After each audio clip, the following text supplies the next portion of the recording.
it's so important for men and women to make sure that we don't have sneaky villains in our life that are chipping away at our confidence very quietly. It's so important to make sure we fire the villains in our life and surround ourselves with people that are our champions. Welcome to the I Own It podcast with Ben Reinberg. All right, we're live from the Ben Reinberg I Own It studios today in Laguna Beach, California, and really excited about our guest coming on today.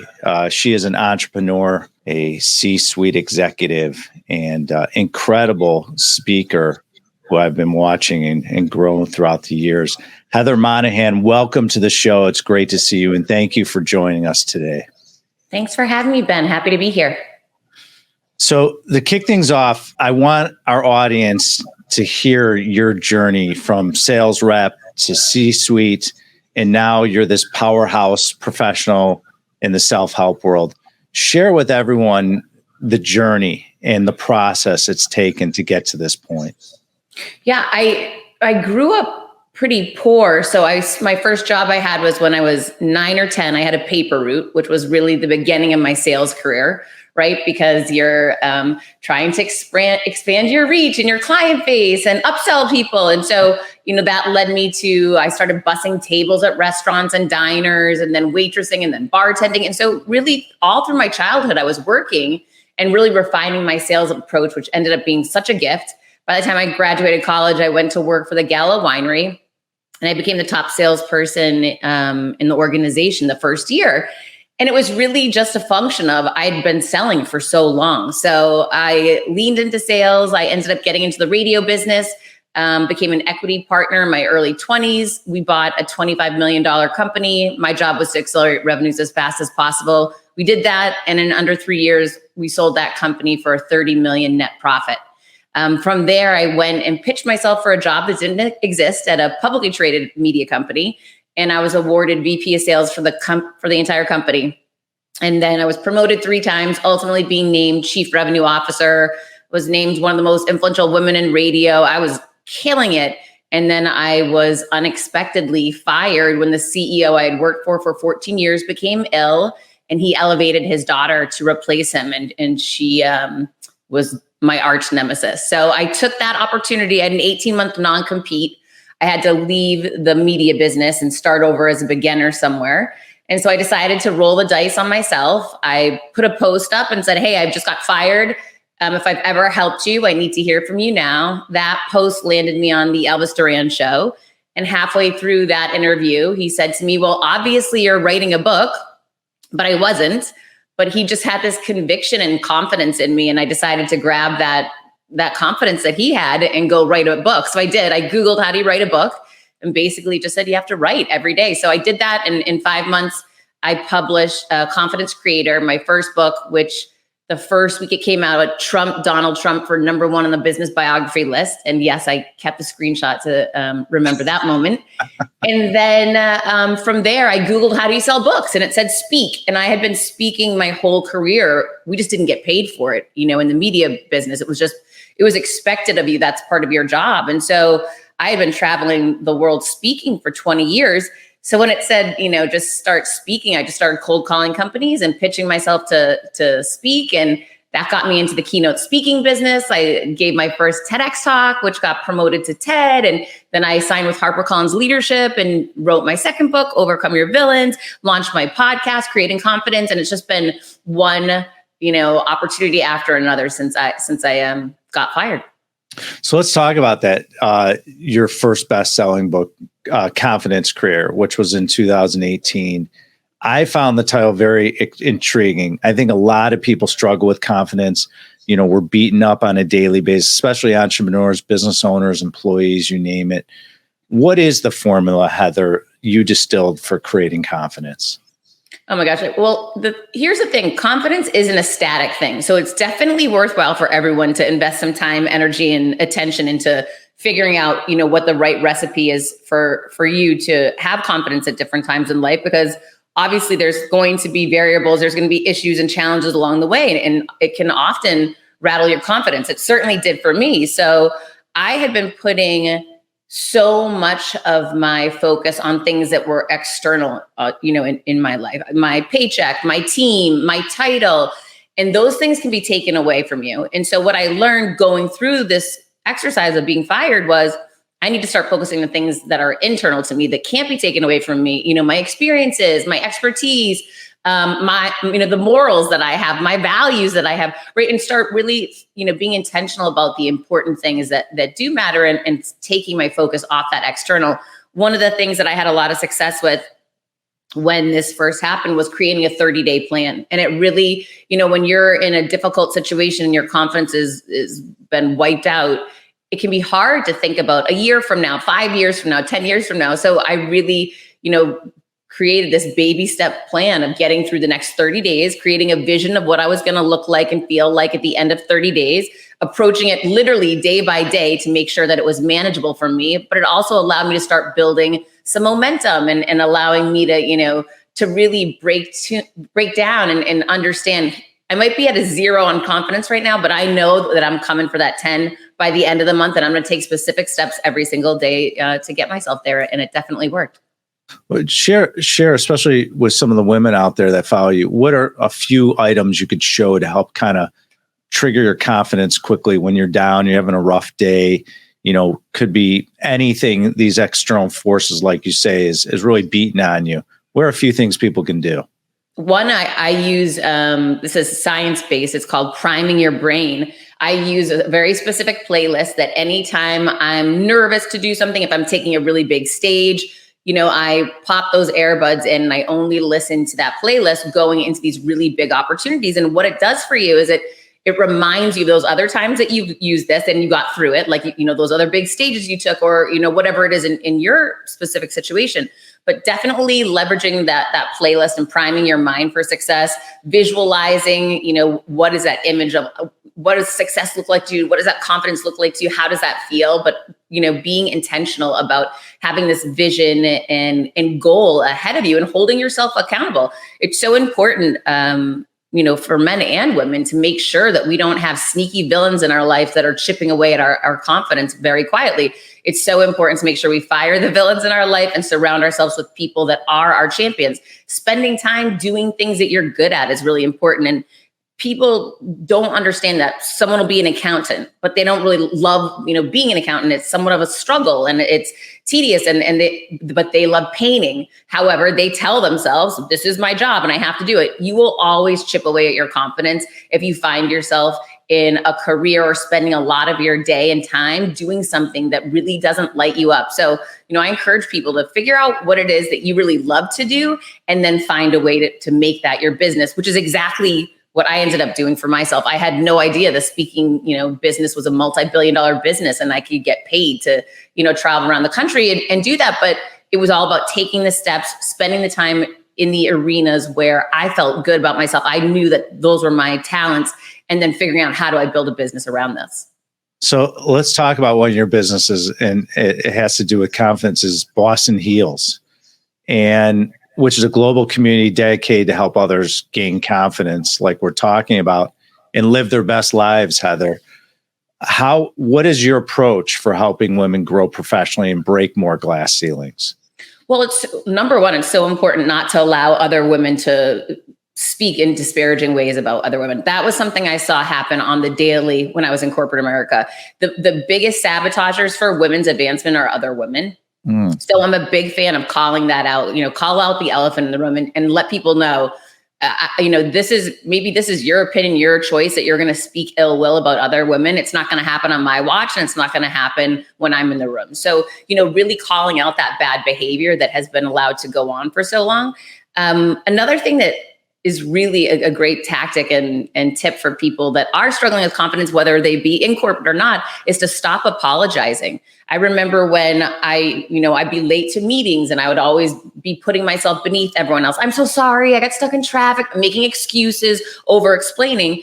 And when I decided to flip the script on apologizing, instead make it about gratitude about the other person, that gave me a great confidence boost and stopped putting me beneath others, but instead put me on a level playing field. And once you start seeing yourself as, eye to eye with someone else and on a level playing field, they'll see that same way as well. Yeah, but in that situation, if you're late to a meeting, which by the way, I can't stand, I'm sure you as an entrepreneur, it probably might eke at you as well, a little bit as well. How do you deal with that? So if you come in a meeting, you're late, is it pardon me? Thank you for being patient. Had some issues, but I appreciate everyone being patient. Thank you for waiting. Exactly. How do you play that out? Yeah, no, it's all about gratitude for the other person. Instead of making it so much about, selfishly, me, instead making it about these other people, recognizing, seeing them and appreciating them. So as we touch on confidence, Heather, like everyone goes through cycles, like you mentioned. I mean, I know I do as well, being in business for almost 3 decades in commercial real estate. It will beat on you. And we have high and low levels of confidence through our lives. How did you approach your own self-confidence when you faced difficult tasks in your career? Because you've been in business for quite some time. You have spoken on stages all over. How do you deal with it?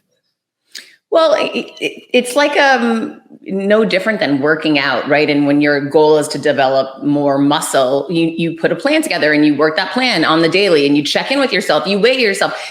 Creating confidence is exactly the same. So, and I like using the analogy of the gym because that's basically, I use that same exact plan as if you want to gain weight or lose weight. I did the same thing for creating confidence with that 30-day plan that I created. So I can always go back to those basics, as can anyone, right? And the more that you implement these plans and strategies and they work, the more confidence you have in yourself that you can rebuild yourself again, that you can walk into another scary situation, an unknown again, and rebuild it right in that moment as well. So it's almost like the adversities and challenge you face ends up being gifts for you because it makes it that much easier the next time. It's a great point. That's why I work out, and it looks like you do as well. You look like you stay fairly healthy. There's a study that came out that for a lot of women and men that do exercise on a frequent basis, it really lowers or minimizes your depression. And so working out is health and fitness is important to me. I'm sure it is to a lot of people out there. It's really important to consider that if you're going through challenges, confidence, depression, anxiety, it's a good way to release that out of your system. Absolutely. Yeah. For me, running it and running with music, right, is like those things for me, like running outside and just being out in, outside of my office, or, it can be a magical experience that like you look forward to and, get excited about. So yeah, I'm with you. You definitely need to get outside and get moving every day. Can you run in that Florida heat with the heat? Oh yeah. But you know what? It's no different than what I just explained. I'm running now in heat that's like 95 degrees and ridiculous humidity. And I feel so proud of myself every time I do it. Not that, of course, I miss that it's not 70 and no humidity right now. That's a lot easier of a run in January. But to do it now and then get home and say, oh my gosh, come January, I'm going to be able to run twice as fast because I'm training through all this adversity right now. So I choose to see it as such a gift, and I feel really proud. So your most recent bestseller is Overcome Your Villains.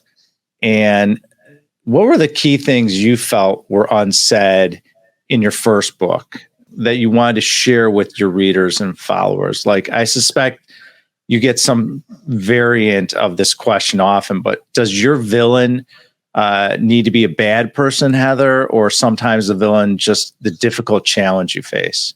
Yeah, no, usually the villain's yourself, right? The majority of the time, it's the one that lies between your own ears. But no, the villain doesn't necessarily mean they're a bad person. They're just not the right fit for you in that moment in time. Or, it has nothing to do with that person. It's just something that's causing you some type of challenge, some type of adversity. And it can be a situation, it can be a job, it can be a multitude of different things. The book Overcome Your Villains is structured totally different than my first book, Confidence Creator. It was based around a 3-step process that I've used to implement in my life and in business to get ahead. And it's the BATH process, which is beliefs, actions, and knowledge, where I really eat the books into 3 parts. The first part is beliefs and dives right into what are these limiting beliefs that we're holding? What are the stories that we need to rewrite for ourselves because there's no basis for them? And really takes the reader down a path of analyzing what beliefs you hold, which ones you want to keep, which ones you want to upgrade and change. And the second part of the book is all around action, which often with women specifically, they have a tough time of taking action the book is really geared to getting people to take small action every day, but some type of action so that you get into this routine of building momentum for yourself so that you can have these, launch points and big success moments. And the final part of the book is all around knowledge and the information and people that you surround yourself with and how that affects your long-term success. So I own commercial real estate all over the United States, Heather, and part of our niche is medical office real estate. And you're a board member at HealthLinked. And I was just curious, how deeply involved are you in the healthcare world? Yeah, my board seat's incredibly important to me. I love the board that I get to work with. And it's really been my first experience working in the medical industry. And it's been incredible. I'm big into, I love to do things that, we get paid well from and create money from. However, I also like to help people. And it's been an incredible experience to work side by side with the doctors on our team, creating solutions that are really making life better for so many end users and focusing on their health and elevating their health. It's just incredibly rewarding. You mentioned this, and I remember reading that you grew up in poverty, and it's just an incredible story, your story. What were your beliefs about money when you were a kid? Well, I just knew that I didn't want to be poor. I saw that there were other people out there that had things that I didn't have. And I didn't know how I would get it, but I just figured, if I could outwork everybody, I'd find a way to get there. And so that was really my strategy just for the longest time was I don't know what else I can do, but just work harder than everybody else. And I'll tell you, that has been an incredibly successful strategy that I think a lot of people overlook, especially, in this Insta world that we live in today. So many people want to be a quote unquote expert or this or that, but they're not actually putting the reps in and taking the time to learn an expertise and a skill set. So for me, it's just this drive and push that I had to just outwork everybody else has served me really, really well and continues to today. But I've also added some different strategies and skill sets along the way that have benefited as well. Did your views change when you got your first steady job in the media world from when you were a kid?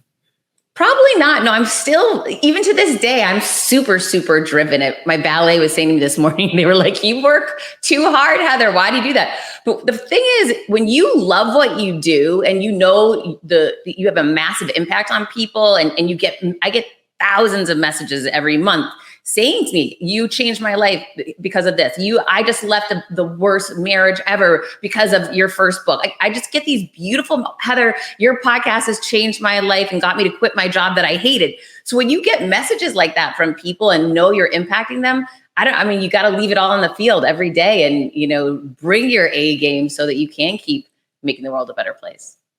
No matter how successful, have you noticed, like I have as well, is that your habits are still the same. Like you show up to the office at a certain time. For me, I work out every morning with a trainer. That's a staple. I meditate. Like I don't divert from my routine, and which has created success. It doesn't matter who I am, how I am. It's just something instilled in me. I was that young kid selling cigarettes when I was 8 years old to now who I am today. Are you the same way? Is it like, people say, well, Heather, why do you show up at 8 o'clock every morning? You don't have to work so hard. Tell me about your habits. And do you feel that way, that you're the same person that you were that young girl starting out to this sophisticated woman you are now? No, I definitely have evolved and changed, and I'm super proud of, that evolution. But no, I am so much more confident now. I was very insecure as a child, incredibly insecure. And so I'm incredibly confident now, which is, it's such a big shift and allows you to see things so differently. And it's such a blessing in my life. So I'm super grateful that, no, I'm not that same young girl that I used to be. So as I have a podcast and you have a podcast, I'm always interested in how many guests approach investing, whether that's financially or with their time or anything else. How do you think about investments in your life, and what are the areas you're focused on with your investments? I mean, to me, the biggest investment is in the relationship with my child. That really is, I just believe like we're put on this earth to leave some type of legacy and improve the world. And the biggest and most impactful way for me to do that and to really lead is, through leading my child. So that's the most important investment in my life. But then I'm sitting here, we can look at, both of my books are right in front of me. I also feel so proud of, leaving legacy beyond. So when I gave my TEDx talk, or I write my books, or our podcast, right? Like we're creating content that's going to better people's lives, help and assist them to reach their goals. And I feel like those are incredible investments as well. So speaking of investing, you live in the state of Florida. We do a tremendous amount of business in Florida. It's been a staple in my career since I was a young man. I'm now 53 years old. We've been doing business in Florida for decades. And aside from your home, have you done any real estate investing in the area? I mean, no, I've bought and sold homes since I was in my early 20s, but that's not a passion for me or something. I like to do things I'm passionate about. That's not really like, to me, I just sold my condo last year and moved to another area in Miami. And it doesn't make me feel super excited or no. All right. Well, maybe we'll have to rub off on you and show you how sexy commercial real estate can be for anyone. So one of the things you do love is you're a keynote speaker and you're extremely charismatic. I've seen some of your talks and you're on many top 50 lists. And on your website, I saw you can tailor a keynote for a variety of topics, which I think is pretty unique. And I'm curious, what is your favorite topic, Heather, that you speak about in a room full of people? My expertise in business is in sales and sales leadership. That's what I did the majority of my career. So I love speaking about something that I know so well. So for me to be on a stage in front of thousands of salespeople, it's like I'm at home. I love that. So like you mentioned, you've been successful in radio and on your podcast, and both worlds very well. What do you believe is the best audio format now that podcasts are growing? There's different content creators and listeners throughout the world listening on both formats. What do you like better? Is there a preference? I love podcasting. I was at a podcast summit yesterday here in Miami, and this arena is exploding. It's so important in whatever business someone's in to be in a growth field, and podcasting is such a growth field. The numbers, the data doesn't lie. It's just continuously growing month after month, quarter after quarter, year after year, and I'm such a fan of podcasting in general. So a lot of women look up to you. And what's your routine? Do you have a morning routine? Do you have an evening routine? What are some of the things and tricks you could share with people, how you start your day to get you going, to install that confidence, keep level-headed, manage your emotions? Can you share what some of the things you might do? Well, manage your emotions. This is a powerful lesson I learned years ago, which is never react, always respond. When you react to what someone else says or does, you give them control and power over you.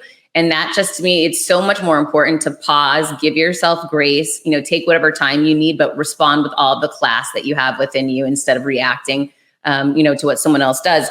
For me, my schedule changes drastically on if my son's in school or if it's summer and if we're taking trips. So, I guess my standards would be, I'm a very early riser and I work out, whenever I can. If I don't have a morning meeting, I want to work out first thing in the morning so that it just starts my day off in a positive mindset.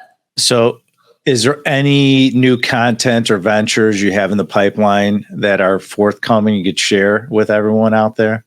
Oh my gosh, I have something so big that's happening and I cannot share it and I can't wait. It's going to be, I think I'll be able to share it in a month. So I can't wait, but I've been working closely with John Maxwell and his team, and I'm doing an event with them in August in Orlando. They're incredible. If people aren't familiar with John Maxwell, go listen to his episode on my show. His new book, 16 Laws of Communication, is incredible. And I'm so grateful for that opportunity to work alongside with faith-driven leaders that are, leaving such an impactful legacy. It's been incredible to become a part of an extension of his team. So what is the best way for our audience to follow you, engage with you? Like, what are some of the platforms? How do people find you, Heather? I'm at Heather Monahan everywhere. My podcast is Creating Confidence with Heather Monahan. My 2 books are Confidence Creator and Overcome Your Villains. And my website is heathermonahan.com. Okay, there you go, folks. heathermonahan.com. Are you ready to wrap up with our 3 questions? Sure. All right. So you come into Laguna Beach. We have a couch. I say, Heather, lay down, kick off your shoes, relax, take a deep breath. You are the sophisticated, intelligent, successful woman.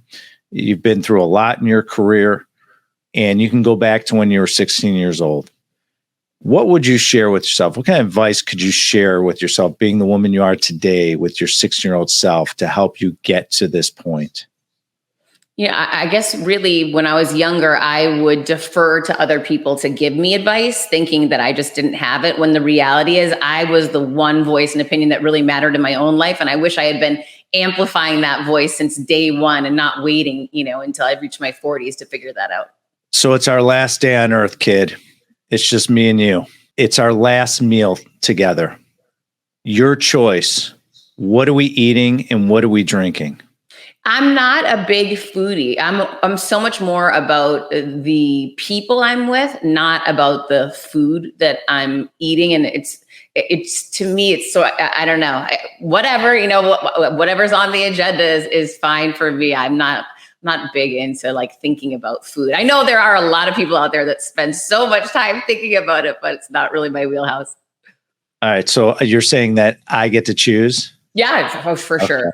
All right. Well, then we're eating pizza and a glass of red wine. Will that be okay? That's fine. Okay. Perfect. All right. So in our studio, we have a black door, Heather, and we have a grand piano, a drum set, electric and acoustical guitars. And if you could have any band or musician walk through that black door, they could be living or deceased, Heather. Your choice. Who is walking through that door and what song are they playing us? I mean, my son loves Justin Bieber from the time he was a little kid. He's met him a few times, and we've gone to so many of his shows. So I would just definitely want to have, Justin Bieber for my kid and whatever song he wants to play, because my son lights up around that guy. How old is your son? He's 16. Oh, okay. Very nice. Well, Heather Monahan, thank you so much for coming on today. If you are interested in listening to more episodes on the Ben Reinberg I Own It show with this great content that Heather Monahan just dropped on all of us, kick that right-hand button and click subscribe.